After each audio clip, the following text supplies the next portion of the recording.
High. Hello everyone. We are Hi. back again. आज काय? आज कोथिंबीर वडी.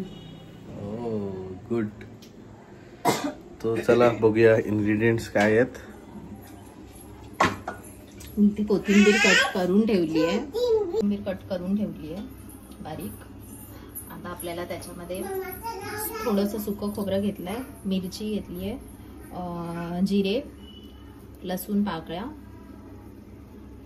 8 ते 10 आणि मीठ आणि हळद हे आपल्याला पाणी न घालता वाटून घ्यायचंय. लागलं तर थोडंसं पाणी टाकूया आपण. ओके. वाटून घेते. हे कसं वाटतं? सो हे आपलं ते जे मी इन्ग्रेडियंट सांगितले, सुकं खोबरं, लसूण, मिरची, जिरे आणि हळद आणि मीठ, त्याचं आपण ही एक अशी जाडसर पेस्ट करून घेतली आहे. म्हणजे अशी जास्त पण एकदम फाईन पेस्ट नाही केली आहे, थोडंसं पाणी टाकून पेस्ट करून घेतली. आता ह्याच्यातून आपल्याला लागेल तेवढंच आपण घेणार आहोत, सगळं नाही घेणार आहोत. सो इथे मी कोथिंबीर घेतली आहे चिरलेली बारीक, आणि त्यामध्ये आपण हे वाटण टाकणार आहोत खोबऱ्याचं, जे मी मगाशी सांगितलं. ते आपल्याला लागेल असं टाकायचं आहे, आणि तुम्ही टेस्ट करत करत फायनली ते अजून ॲड पण करू शकता. मीठ वगैरे पण तुम्ही ॲड करू शकता. मला ह्याच्यामध्ये एक्स्ट्रा मीठ वगैरे टाकायची गरज पडलेली नाही, कारण का मी ऑलरेडी वाटणामध्ये मीठ थोडं जास्तच टाकलं होतं. बट तुम्ही ते ॲडजस्ट करू शकता.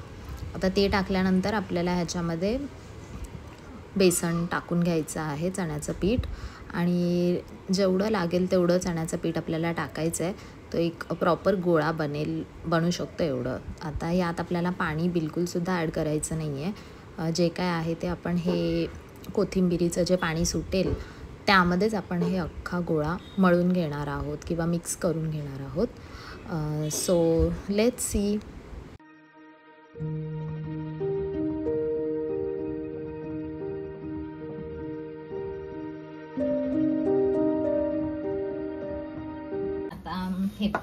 आता हे अजून पण खूप पाणीच आहे, प्लस ह्याचा कुठलाही गोळा वगैरे बनणार नाही. मग आपल्याला हे ह्याच्यामध्ये थोडं अजून पीठ लागेल. सो मगाशी मी म्हटल्याप्रमाणे ह्याच्यात आपण अजून पीठ टाकून घेऊया आणि ते मिक्स करून घेऊया.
आता इथे मी जसं दाखवते आहे तुम्ही बघू शकता की इथे एक प्रॉपर असा गोळा बनू शकतो, किंवा ह्याचे आपण रोल्स बनवू शकतो आणि स्टीम करायला ठेवू शकतो. अशी कन्सिस्टन्सी आलेली आहे या पिठाला.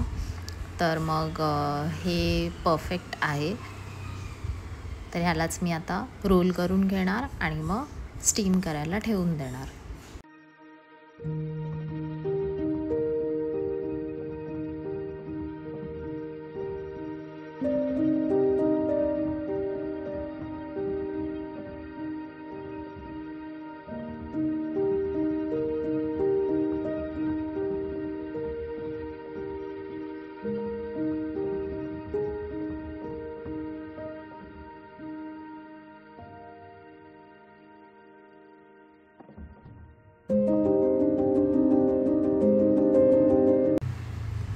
इथे तुम्ही बघू शकता, मी टेस्ट करून बघते ॲक्च्युली की टेस्ट कशी आहे याची, आणि माझ्यासाठी ते परफेक्ट होतं.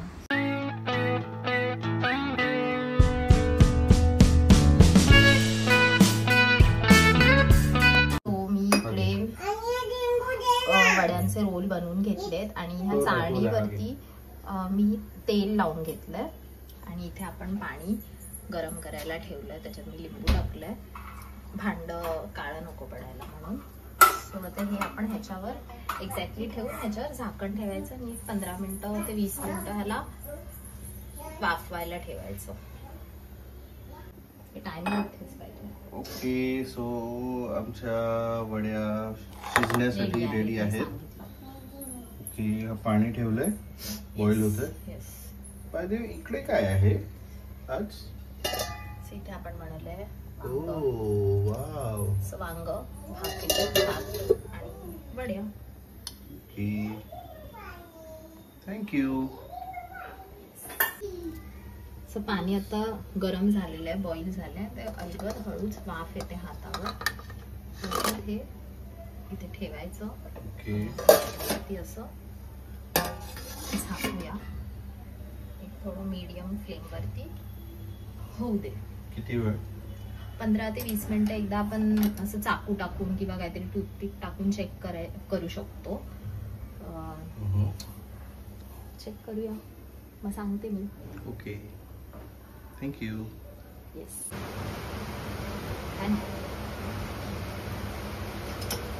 जसं मी भाकरी बनवते, आपली भाकरी रेडी आहे. बघते वड्या. तर आपण ह्या बघा किती छान फुलल्या आहेत. किती छोटे छोटे रोल होते, किती मोठे मोठे झाले. आपण एकदा हवं तर चेक करूया. ऑलमोस्ट झालंय. थोडा वेळ आपण अजून ठेवूया, 1-5 मिनिटं, मग ते होते. या मी वड्या काढून घेतल्या आणि अजून ह्या गरम आहेत. तर ह्यांना व्यवस्थित थंड करायचं कापण्याच्या आधी. कापायची घाई करायची नाही, कापायच्या आधी व्यवस्थित थंड करायचं. तुम्ही बघाल किती छान फुलल्या त्या, खूप टेस्टी होतात. हे थंड झाल्यावर मी असं ह्याचे पीसेस करून घेतले. खूप छान पीसेस होतात आणि ह्यांना तुम्ही शॅलो फ्राय केलं ना, थोडंसं आपण फिश वगैरे फ्राय करतो तसं थोड्याशा तेलामध्ये, पण हे खूप मस्त आणि क्रिस्पी होतात, छान एकदम. तुम्ही बघाल बिलकुल असं तुटलेल्या वगैरे नाही आहे आणि खूप छान झालेलं आहे या. आणि हे थोडंसं ते कोथिंबीर एकदम फाईन तुम्ही चॉप केली ना, तर हे असं हे सगळं पण बाहेर निघणार नाही. मी थोडं घाईमध्ये कोथिंबीर चिरली होती, त्याच्यामुळे कोथिंबीर बाहेर आली. अदरवाईज बघा किती छान वडा झाला, किती छान झाला. पण आज मी शॅलो फ्राय करणार नाही आहे. ॲज आय सेड, मी यांना फोडणी देणार आहे कांदा आणि थोडीशी लाल मिरची पावडर टाकून, बस. सो हे करणार आहे मी. तर आता मी जसं बोलली तसं हे मी परतून घेणार आहे. तर त्याच्यासाठी मी तेल घेतलं एका भांड्यामध्ये. त्याच्यामध्ये आपण कांदा टाकायचा आहे आणि जास्त काहीच इन्ग्रेडियंट्स टाकायचे नाही आहेत. कांदा थोडा असा गोल्डन ब्राऊन असा फ्राय करून घ्यायचा, म्हणजे मग ते थोडं खायला खूप टेस्टी लागतं. सो इथे मी कांदा मस्त परतून घेते आणि कांदा छान गोल्डन ब्राऊन झाल्यानंतर ह्याच्यामध्ये मी थोडीशी लाल मिरची पावडर टाकणार आहे. एकदम थोडंसं मीठ टाकणार आहे. तुम्ही इथे मीठ जर तुमच्या वड्यांमध्ये थोडं कमी झालं असेल तर तुम्ही थोडंसं मीठ इथे ॲड करू शकता. तर मी एकदम किंचित कांद्यापुरतं मीठ आणि एकदम थोडीशी लाल मिरची पावडर टाकून त्या वड्या मस्त परतून घेणार आहेत. आणि त्या वड्या परतवताना ना थोडं असं खरपूस परतून घेतल्या, त्या थोड्या अशा क्रिस्पी छान अशा केल्या थोड्या तेलावरती, तर हे खूपच टेस्टी लागतं. So let's see.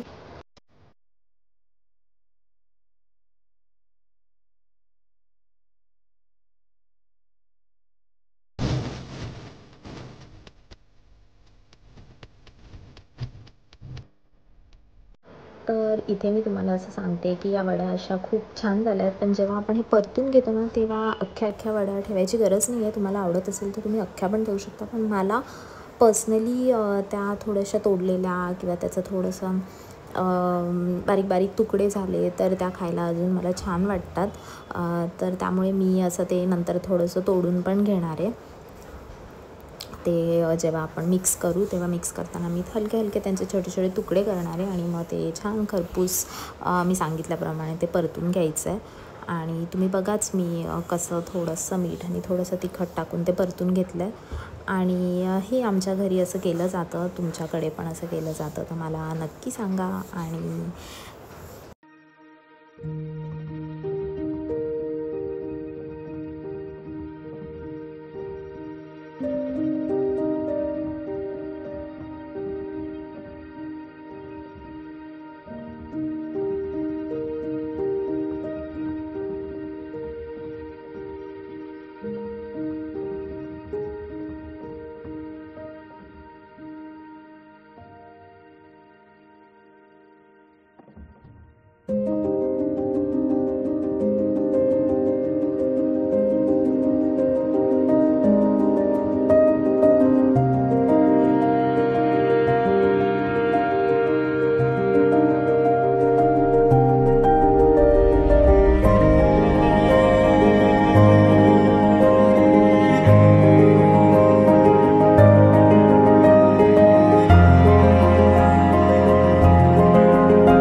जेवणाचा प्लेट रेडी आहे. तर गाईज आता वाजले आहेत 10:30 आणि आमचं जेवण वगैरे झालं. आणि नक्की सांगा तुम्हाला की कोथिंबीर वड्यांची रेसिपी कशी वाटली. आणि आय नो यूट्यूबवरती कोथिंबीर वड्यांच्या बऱ्याच रेसिपीज आहेत, पण ही जी रेसिपी मी शेअर केली ती खूप म्हणजे खूप ट्रेडिशनल रेसिपी आहे. माझी मम्मी पण हीच रेसिपी फॉलो करते आणि म्हणजे मी ऑफकोर्स माझ्या मम्मीकडूनच ही रेसिपी शिकली आहे.